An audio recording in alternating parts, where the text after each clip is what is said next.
लोगों की जुबान पर बाहुबली और रॉबिन हुड जैसे नामों से मशहूर शख्सियत अब इस दुनिया में नहीं रहे। कभी अपने इलाके में सम्मानीय सांसद मुख्तार अंसारी का अंतिम जीवन बांदा जेल में गुजरा। उनकी पहचान देश के उपराष्ट्रपति के भतीजे के तौर पर भी थी तो पुलिस की नजर में एक अपराधी की भी। मुख्तार अंसारी की कहानी आज खत्म हो गई। बांदा जेल में बंद थे और हार्ट अटैक से उनका निधन हो गया।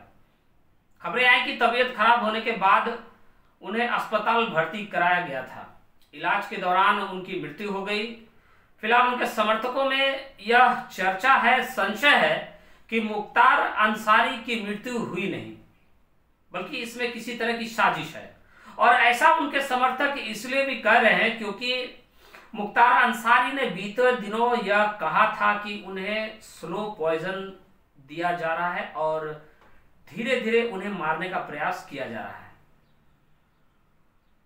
बताया जाता है कि जेल में जब उनकी तबीयत बिगड़ी तब उन्हें दुर्गावती मेडिकल कॉलेज लाया गया और इलाज के दौरान ही उनकी मौत हो गई। खबर आई कि बैरक में वो बेहोश होकर गिर पड़े, स्टूल की समस्या थी, 14 घंटे आईसीयू में थे। तब कोर्ट में उन्होंने प्रार्थना पत्र देकर उनके तरफ से यह आरोप लगाया गया था कि जेल प्रशासन उन्हें धीमा जहर दे रहा है। हालांकि जेल प्रशासन और डॉक्टर ने कहा कि मुख्तार अंसारी चिप्स, नमकीन वगैरह ज्यादा खाने के शौकीन है और ज्यादा कंज्यूम करने की वजह से उनकी तबीयत अक्सर खराब हो जाती है। अब इस बात का फैसला जांच टीम, समर्थकों या जनता पर छोड़ दिया जाए कि मुख्तार अंसारी की तरफ से 2 दिन पहले यह स्टेटमेंट देना कि उन्हें स्लो पॉइजन दिया जा रहा है या उनके चाहने वालों वकीलों की दलीलें कि उन्हें मार दिया गया है, यह सही है या प्राकृतिक मृत्यु हुई है, इस बात की पुष्टिकरण अब आप पर हम छोड़ देते हैं। लेकिन क्या आप मुख्तार अंसारी को सिर्फ बाहुबली, रॉबिन हुड या एक अपराधी या एक सांसद के ही रूप में जानते हैं? आप शायद यकीन ना कर पाए कि उनका परिवार का एक सम्मानित इतिहास भी रहा है। मुख्तार अंसारी के दादा आजादी से पहले इंडियन नेशनल कांग्रेस के अध्यक्ष थे। उनके नाना महावीर चक्र विजेता थे। ब्रिगेडियर उस्मान उनका नाम था, ब्रिगेडियर उस्मान। उनके चाचा लंबे समय तक देश के उपराष्ट्रपति रहे।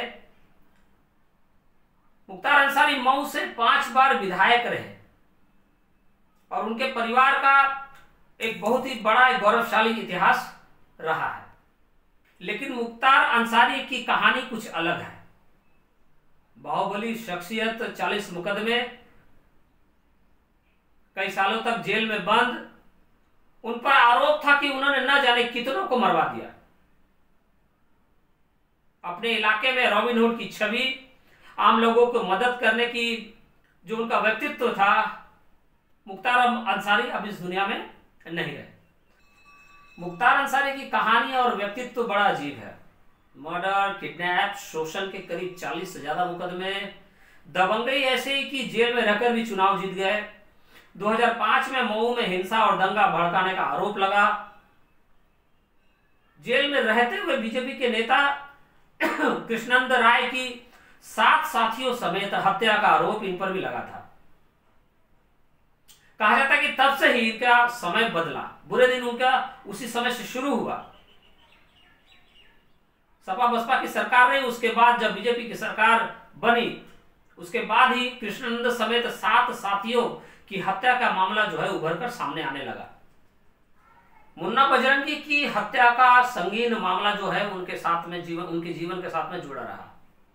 बीते कुछ दिनों अतीक अहमद का मामला और अब मुख्तार अंसारी का मामला। लोग, उनके समर्थक संशय में है कि क्या मुख्तार अंसारी की मृत्यु एक प्राकृतिक मृत्यु है या एक सोची समझी साजिश। उनके वकील ने आरोप लगाया है। मामला जांच में जाएगा, सभी जांच का इंतजार करेंगे। लोगों में चर्चाएं तेज है, इसलिए हमने भी इसका जिक्र किया है। यूपी के बाहुबलियों में गिने जाने वाले अतीक अहमद और मुख्तार अंसारी अब इतिहास बन चुके हैं। प्रयागराज में अतीक अहमद की कहानी आप सभी ने देखी और अब मुख्तार अंसारी की कहानी का भी अंत हो गया।